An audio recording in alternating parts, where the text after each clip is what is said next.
Novels Class Episode 1 Northern Spiritual Academy. Guys, please subscribe my channel. चिलचिलाती धूप एक लौ की तरह थी। जलती हुई धूप आकाश से नीचे गिर गई, जिससे पूरी भूमि वाष्पोत्सर्जन में हो गई। थोड़ा सा झुका हुआ विलो और गायब हो रही पत्तियों से ऐसा लगता था कि यह दिखने में बीमार था। साफ स्थान के भीतर, जहां सूरज की रोशनी शाखाओं और पत्तियों के माध्यम से प्रक्षेपित हो रही थी, कई सौ आकृतियां चुपचाप पालथी मारकर बैठी थीं। ये युवक युवतियों का एक समूह था। उस समय उन सभी के चेहरे पर आंखें बंद करते हुए गंभीर भाव थे। वे समय समय पर लयबद्ध ताल दिखाते हुए अपनी सांसें छोड़ते रहते थे। जैसे जैसे वे अंदर बाहर सांस लेते हैं, उनके आसपास सूक्ष्म रोशनी दिखाई देने लगती है, जिसे नग्न आंखों से देखना मुश्किल होता है। धीमी हवा धीरे धीरे चली और उनके कपड़े उड़ गए। ये काफी शानदार नजारा था। सैकड़ों छायाओं के सामने एक पत्थर का चबूतरा है। पत्थर के चबूतरे के ऊपर भी एक आकृति चुपचाप पालथी मारकर बैठी थी। उसके हाथ एक दूसरे से जुड़े हुए थे। जैसे ही उसने अपनी आंखें बंद की, उसकी उंगलियां ओवरलैप हो रही थी। यह ऐसा था मानो वह साधना की एक निश्चित अवस्था में प्रवेश कर गया हो। आकृति में भी युवा उपस्थिति थी। उसके मुलायम और थोड़े बिखरे हुए काले बाल थे, फिर भी उसका मासूम सा दिखने वाला चेहरा थोड़ा पतला था। जब अन्य लोग उसकी ओर देखते थे तो उसे बहुत आरामदायक अनुभूति होती थी। इस समय नंगी आंखों से देखी जा सकने वाली कई रोशनियां लड़की के चारों ओर थीं, और उन रोशनी से एक रहस्यमयी ऊर्जा उसके शरीर में दौड़ती हुई प्रतीत हो रही थी। पत्थर के नीचे कई युवाओं की अचानक आंखें खुल गईं। उन्होंने पत्थर के मंच पर लड़के के चारों ओर रोशनी को देखा और अपने होंठ चाटने से खुद को नहीं रोक सके। उनके चेहरों पर ईर्ष्यालु भाव उभर आए और पहले की खामोशी को फुसफुसाहटें नष्ट करने लगी। भाई म्यू वास्तव में अद्भुत है। हम सभी अभी भी दुनिया के भीतर आध्यात्मिक आभा को महसूस कर रहे हैं, लेकिन वह पहले ही सफलतापूर्वक आध्यात्मिक आंदोलन चरण में प्रवेश कर चुका है, जैसी कि हमारी ईस्ट ब्रांच अर्थ क्लास में नंबर 1 व्यक्ति से उम्मीद थी। अरे, ये बिल्कुल है। केवल पूर्वी शाखा का उल्लेख न करें, मुझे लगता है कि पूरे उत्तरी आध्यात्मिक अकादमी में भाई म्यू के साथ तुलना करने वाले एक ही उम्र के बहुत से लोग नहीं हैं। सामने की ओर भूरे रंग के कपड़े पहने एक लड़का पत्थर के मंच पर बैठे लड़के से काफी परिचित लग रहा था। वह हर किसी की फुसफुसाहट सुन सकता था और मुस्कुराए बिना नहीं रह सका। उन्होंने अपनी आवाज धीमी की और कहा, भाई म्यू एक ऐसे व्यक्ति हैं जिन्हें आध्यात्मिक मार्ग में चुना गया था और उन्होंने भाग लिया था। संपूर्ण उत्तरी आध्यात्मिक क्षेत्र में केवल भाई म्यू को ही इसमें भाग लेने का अधिकार प्राप्त हुआ। आपको पता होना चाहिए कि जो लोग आध्यात्मिक मार्ग में भाग लेते हैं वे सभी राक्षस हैं, है ना? उस समय पूरे उत्तरी आध्यात्मिक क्षेत्र में उस मामले के कारण हलचल थी। वहां से निकले लोगों को मूल रूप से 5 महान अकादमियों द्वारा स्वीकार किया जाएगा। 5 महान अकादमियां। कई युवाओं ने ये शब्द सुने जो उनके लिए बेहद चकाचौंध करने वाले थे और निगलने से खुद को रोक नहीं पाए। उनकी आंखों में एक उबलती चाहत भर गई। वह स्थान सभी युवाओं के लिए अंतिम सपना माना जा सकता है। न केवल 5 महान अकादमियों के लिए चयन कठोर था, जो लोग उनमें प्रवेश कर सकते थे वे सभी प्रतिभाशाली थे। इससे कोई फर्क नहीं पड़ता कि इसमें कौन प्रवेश करता है, उनका भविष्य आशाजनक होगा। भाई म्यू वास्तव में अद्भुत है। लेकिन भाई म्यू ने केवल 1 वर्ष के लिए इसमें भाग लिया था। मैंने दूसरों को ये कहते सुना है कि भाई म्यू समय समाप्त होने से पहले आध्यात्मिक मार्ग से बाहर निकाले जाने वाले पहले व्यक्ति हैं। एक लड़के ने झिझकते हुए धीरे से कहा। हालांकि उन्होंने जल्द ही कहा, हम सभी भाई म्यू की क्षमताओं को जानते हैं, यहाँ तक कि वे प्रतिभाएं भी जो दुनिया भर से आए और आध्यात्मिक मार्ग के अंदर हैं। भाई म्यू उनसे कमतर नहीं होंगे। उसे अवश्य ही बाहर निकाल दिया गया होगा क्योंकि उसके साथ अनुचित व्यवहार किया गया था। कई लड़के लड़कियां एक दूसरे की ओर देखने लगे। यह मामला उत्तरी आध्यात्मिक अकादमी और यहाँ तक कि पूरे उत्तरी आध्यात्मिक क्षेत्र के भीतर भी कोई रहस्य नहीं था। इससे जहाँ उन्हें पछतावा हुआ, वहीं वे काफी उत्सुक भी थे। वे कारण जानना चाहते थे कि प्रतिभाशाली और थोड़े अहंकारी भाई म्यू, जिस पर वे विश्वास करते थे, को आध्यात्मिक मार्ग से बाहर क्यों निकाल दिया जाएगा।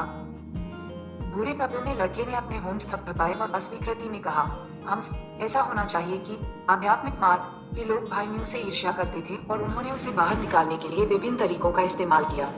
लेकिन ये ठीक है, भाई म्यू की क्षमताओं के साथ वह अंततः 5 महान अकादमियों में प्रवेश करने में सक्षम होगा। उस समय लोग स्वाभाविक रूप से समझ जाएंगे। सभी युवाओं ने संदेश को समझा। हालांकि वे जानते थे कि जिस भाई म्यू के बारे में वे बात कर रहे थे वह बेहद प्रतिभाशाली था, लेकिन 5 महान अकादमियों में प्रवेश करना इतना आसान नहीं था। आखिरकार उन्होंने केवल 1 वर्ष के लिए आध्यात्मिक मार्ग का प्रशिक्षण लिया था। इसे एक सफल प्रशिक्षण की संज्ञा नहीं दी जा सकती। वास्तव में आध्यात्मिक मार्ग से निकली प्रतिभाओं की तुलना में काफी अंतर होना चाहिए। हालांकि जब वे इस बारे में चर्चा कर रहे थे, तभी लकड़ी का एक टुकड़ा अचानक पत्थर के मंच से उड़कर भूरे कपड़े पहने लड़के के माथे पर लगा। जल्द ही एक डांटने वाली आवाज आई, सुलिंग, क्या तुमने सचमुच मेरे साथ सिर्फ सजावट की तरह व्यवहार किया? आपको नहीं लगता कि मैं शिक्षक मुंह को सूचित करूंगा और अगली छुट्टियों के दौरान आप सभी को ट्यूटोरियल प्रशिक्षण के लिए पूर्वी शाखा में रहने के लिए कहूंगा? कई लड़के लड़कियों ने झट से ऊपर देखा। वे देख सकते थे कि वह लड़का जो स्टोन प्लेटफॉर्म के शीर्ष पर प्रशिक्षण ले रहा था, ने अपनी आंखें खोल ली थी। गहरी काली आंखों की जोड़ी रात के आकाश की तरह थी। वह स्थान जहां आध्यात्मिक आभा पूर्णतया थी, मुंह पर थी।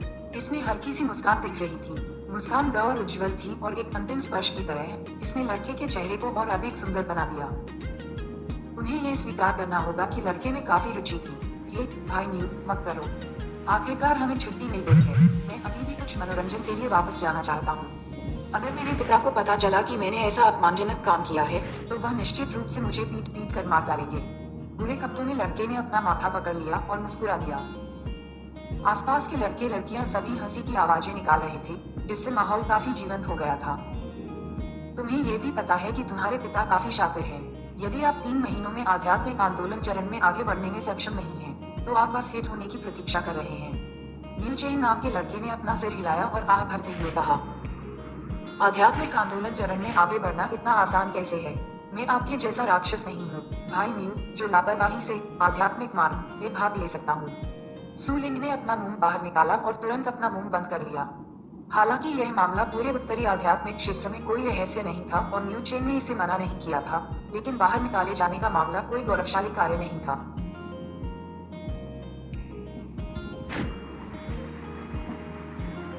क्यों? न्यू चेन नाम का लड़का मुस्कुराया। उसके हाव भाव में ज्यादा बदलाव नहीं आया और उसने अपना सिर थोड़ा ऊपर उठाया। उसने उन शाखाओं को देखा जो हल्के धब्बों से उलझी हुई थी और उसकी आंखों में स्पष्ट रूप से एक जटिल और उदासीन उपस्थिति दिखाई दे रही थी। आध्यात्मिक मार्ग हो। मुझे आश्चर्य है कि वे लोग कैसा कर रहे हैं। उन्हें अपना प्रशिक्षण पहले ही पूरा कर लेना चाहिए था। यदि ऐसा है तो वे जल्द ही 5 महान अकादमियों में प्रवेश कर सकेंगे।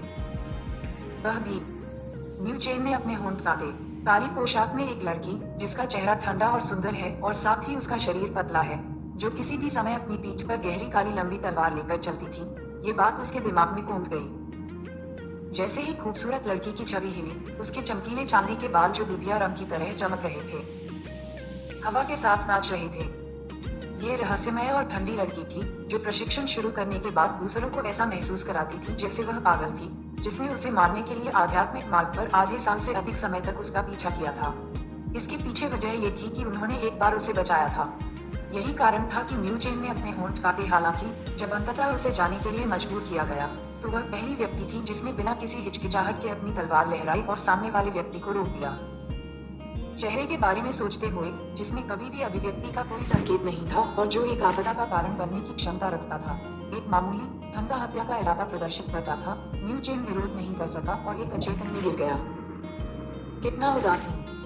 ओह, क्या ये छोटा भाई म्यू नहीं है, जो उत्तरी आध्यात्मिक क्षेत्र में आध्यात्मिक मार्ग में भाग लेने वाला एकमात्र व्यक्ति था? आप दूसरों को फिर से प्रशिक्षित करने के लिए ला रहे थे। इसमें कोई आश्चर्य नहीं कि शिक्षक मुंह आपके बारे में बहुत अच्छा सोचेंगे। जब न्यू चेन इन जटिल भावनाओं में डूबा हुआ था, तभी थोड़ी कंजूस आवाज सुनाई दी। उसके शांत चेहरे ने ऊपर देखा और उसे 1 दर्जन आकृतियां धीरे धीरे आती हुई दिखाई दी। नेता घमंडी चेहरे वाला एक लड़का था। इस समय वह कुछ घास चबा रहा था और न्यू चेन की ओर देखकर मुस्कुराया। लियू चेन, पश्चिम शाखा के लोग यहाँ पूर्वी शाखा में क्या करने की योजना बना रहे हैं? क्या आप पिटाई की तलाश में हैं? वह लड़का, जिसे न्यू चेन सुलिन कहता था, लोगों के समूह को देखकर खड़ा हो गया और उपहास करने लगा। खुली जगह पर ईस्ट ब्रांच के सैकड़ों छात्र भी खड़े हो गए। उन्होंने आने वाले लोगों की ओर अप्रिय दृष्टि दिखाई। संख्याओं के साथ उनमें काफी गति थी। इस उत्तरी आध्यात्मिक अकादमी के भीतर इसे पूर्वी शाखा और पश्चिमी शाखा में विभाजित किया गया है। दोनों शाखाओं में अक्सर कई प्रतियोगिताएं होती थी, लेकिन कुल मिलाकर पश्चिम शाखा अतीत में हमेशा पूर्वी शाखा से अधिक मजबूत रही है। पश्चिमी शाखा के सामने पूर्वी शाखा के कई छात्र उनसे बचते थे। हालांकि इस 1 साल के दौरान हालात काफी बदल गए। इस बदलाव के पीछे का कारण न्यू चेन की मौजूदगी थी। 3 महीने पहले 2 शाखाओं के 2 अर्थ क्लास छात्रों के बीच एक प्रतियोगिता में पश्चिम शाखा के नंबर 3 जूडोंग न्यू चेन से हार गए थे। इससे पूर्वी शाखा के कई छात्रों को अंततः अपनी भावनाओं को व्यक्त करने का मौका मिला और इससे पश्चिम शाखा भी कम अहंकारी हो गई। और अब पश्चिमी शाखा के लोग वास्तव में न्यू चेन को उकसाने के लिए दौड़े। सू लिंग और अन्य लोग इसे सहन नहीं कर सके। और तो पूर्वी शाखा वास्तव में अधिक से अधिक अहंकारी होती जा रही है। क्या आपने सोचा था कि सिर्फ न्यू चेन के साथ आप वेस्ट ब्रांच को चुनौती दे सकते हैं? लियू चेन ने पूर्वी शाखा के लोगों के समूह को देखा, फिर भी उसने कोई डर नहीं दिखाया। इसके बजाय उसने अपने मुंह का कोना ऊपर उठाया और पास के एक ऊंचे मंच की ओर इशारा किया और मुस्कुराते हुए कहा, क्या आप इसे लड़ाई के साथ परखने की हिम्मत करते हैं? सु लिंग और अन्य लोगों ने देखा। उन्हें ऊंचे मंच पर खड़ी कई आकृतियां दिखाई दे रही थी। ये सभी आकृतियां इस ओर देख रही थीं और परिचित चेहरों को देखने के बाद सु लिंग और अन्य लोगों की अभिव्यक्ति बदल गई। यह वेस्ट ब्रांच के हेवन क्लास सीनियर्स हैं। 4. उत्तरी आध्यात्मिक अकादमी के भीतर यह न केवल पूर्व और पश्चिम शाखा में विभाजित है, इसे पृथ्वी और स्वर्ग वर्ग और म्यू चेन में भी विभाजित किया गया है और वे केवल पृथ्वी वर्ग में थे। ऊंचे मंच पर खड़े सभी लोग वेस्ट ब्रांच हेवन क्लास के वरिष्ठ लोग थे। उनकी शक्ति स्वाभाविक रूप से उनसे कहीं अधिक शक्तिशाली है। जैसे ही सु लिंग और अन्य लोगों की अभिव्यक्ति बदली, हेवन क्लास के सभी वरिष्ठ ऊपर से उन पर हंसे और एक दूसरे से बात करने लगे। तो क्या वह पूर्वी शाखा का म्यू चेन है? वह वर्तमान में उत्तरी आध्यात्मिक अकादमी और यहाँ तक कि उत्तरी आध्यात्मिक क्षेत्र के भीतर भी प्रसिद्ध व्यक्ति है। मैं विश्वास नहीं कर सकता कि वह इतनी उम्र में आध्यात्मिक आंदोलन के चरण में आगे बढ़ गया। हालांकि यह आध्यात्मिक आंदोलन चरण का केवल प्रारंभिक चरण है, लेकिन उसके पास स्वर्ग कक्षा में चढ़ने की योग्यता है। ये काफी आश्चर्यजनक है। वह बहुत बढ़िया है। तो अंततः पूर्वी शाखा से एक प्रतिभा प्रकट होती है। जब वह हेवन क्लास में चढ़ेगा, तो संभवतः हमारे लिए वेस्ट ब्रांच हेवन क्लास पर थोड़ा दबाव होगा। ऐसा कहा गया कि इस लड़के को आध्यात्मिक मार्ग में भाग लेने के लिए चुना गया था, हालांकि उन्हें अज्ञात कारण से बाहर निकाल दिया गया था। ये काफी मजेदार है। मैंने पहली बार ऐसी चीज के बारे में सुना है। क्या ऐसा हो सकता है कि इसने गलत व्यक्ति को चुना हो, इसलिए उसे बाहर निकाल दिया गया? हाँ। समूह में लाल कपड़े पहने एक लड़की थी। उसका शरीर पतला था और त्वचा बिल्कुल बर्फ जैसी थी। उसका सुंदर अंडाकार आकार का चेहरा कुछ आकर्षक था। वह रेलिंग के सहारे झुक गई और अपनी खूबसूरत आंखों से खुली जगह को देखने लगी। तभी उसकी नजर म्यू चेन नाम के लड़के पर रुकी, जैसे उसे उसमें बहुत दिलचस्पी हो। होंग लिंग, लगता है आप म्यू चेन को जानते हैं ना? हेवन क्लास के एक वरिष्ठ ने पूछते ही मुस्कुरा दिया। सभी की स्थिति से यह स्पष्ट है कि वह इस छोटे समूह की केंद्रीय हस्ती थी। हाँ, उसके पिता उत्तरी आध्यात्मिक क्षेत्र के अंतर्गत क्षेत्र के प्रभुओं में से एक हैं। ऐसा माना जा सकता है कि हमारा आपस में कोई रिश्ता है। जब हम छोटे थे तो हम साथ खेलते थे, होंग लिंग नामक लड़की ने लापरवाही से कहा। ऐसा कहा गया था कि पहले तो ऐसा लगता था कि वह तुम्हें पसंद करता है। होंग लिंग ने पलकें झपकाई। उसने उस लड़के की ओर देखा जो पास ही सीधा पैर बैठा हुआ था। इसी समय सूरज की रोशनी की एक किरण शाखाओं और पत्तियों को छेदती हुई सीधे लड़के के चेहरे पर गिरी। इससे एक हल्का प्रकाश चाप बना और यह आंखों को बेहद सुखद लगा। इससे लड़की कुछ देर तक एकटक देखती रही। उसे उस लड़के की याद धुंधली सी आ रही थी जब वह छोटी थी। केवल उस समय उसके पास कोई आकर्षक विशेषताएं नहीं थी। वह भी उस पर ज्यादा ध्यान नहीं देती थी। हालांकि किसने सोचा होगा कि यह लड़का जो उससे अलग हो गया था, वास्तव में उत्तरी आध्यात्मिक क्षेत्र में आध्यात्मिक मार्ग में भाग लेने के लिए योग्यता प्राप्त करने वाला एकमात्र व्यक्ति बन जाएगा। उस समय म्यू चेन काफी मशहूर थे, लेकिन वह भी तब फीका पड़ने लगा जब उन्हें अचानक आध्यात्मिक मार्ग से बाहर निकाल दिया गया। वह तब था जब हम छोटे थे। इसे मुझे पसंद करने वाला कैसे माना जा सकता है? होंग लिंग ने ऐसी मुस्कान बिखेरी मानो उसे कोई परवाह ही न हो, लेकिन उसकी नजरें एक बार फिर म्यू चेन पर टिक गईं। अभी बाद वाले ने उसका अनुसरण किया और उत्तरी आध्यात्मिक अकादमी में प्रवेश किया। फिर उन्होंने अपनी उत्कृष्ट प्रतिभाएं प्रकट करना शुरू किया। हालांकि वह नॉर्दर्न स्पिरिचुअल अकेडमी में नंबर 1 नहीं बन पाया है, लेकिन यह तथ्य कि यह उत्कृष्ट व्यक्ति उसे पसंद करता था ने उसे कुछ चेहरा दिया। भले ही वह अंदर से जानती हो कि यह मामला एक अफवाह जैसा है, लेकिन इस उम्र में भी एक लड़की को इस पर कुछ गर्व महसूस होता है। हाँ, होंग लिंग का स्वाद उतना सामान्य नहीं। हालांकि यह म्यू चेन काफी अच्छा है, लेकिन उसने अभी भी होंग लिंग को अपने प्रति आकर्षित नहीं किया है। क्या ऐसा हो सकता है?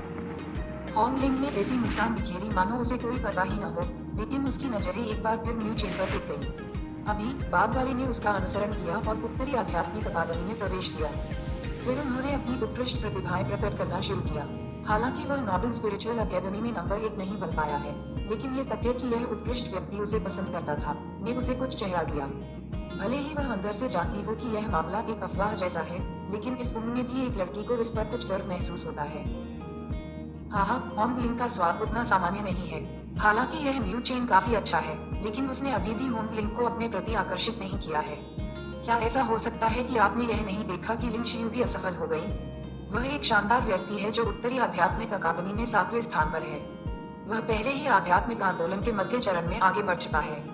उनके और न्यू चेन के बीच काफी अंतर है। ऐसा लगता है कि नॉर्डन स्पिरिचुअल एकेडमी में एकमात्र व्यक्ति जो होंग लिंग को दूसरी बार देखने पर मजबूर कर सकता है वह बिग ब्रदर लियू मुपाई हैं। जैसे ही लियू मुपाई का नाम आया, एवन क्लास के सीनियर्स के हाव भाव भी कुछ देर के लिए रुक गए, जैसे उन्हें थोड़ा दबाव महसूस हुआ हो।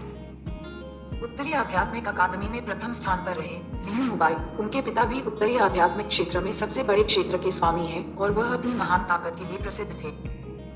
चाहे वह उपस्थिति हो या ताकत या यहाँ तक कि उसकी पृष्ठभूमि, यह एक ऐसा नाम है जो उत्तरी आध्यात्मिक अकादमी के भीतर कई लड़कियों को आसानी से आकर्षित करेगा।